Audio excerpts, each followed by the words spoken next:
Guys, welcome to 6.3, creating insight action steps for your Facebook page.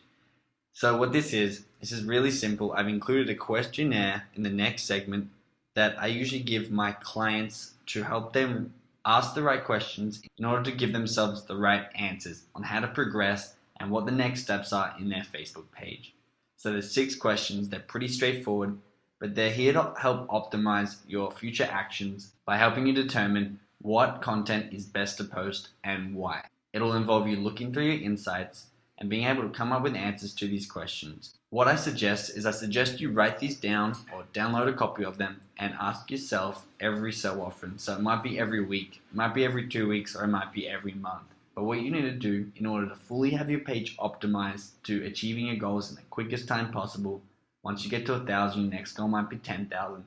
To get to these goals in the quickest time possible, you need to make sure that you are posting the right content that gets the highest engagement, which is essentially the content that your fans want to see the most. Awesome, guys. I'll let you get into the quiz. Enjoy it, and I'll see you on the other side.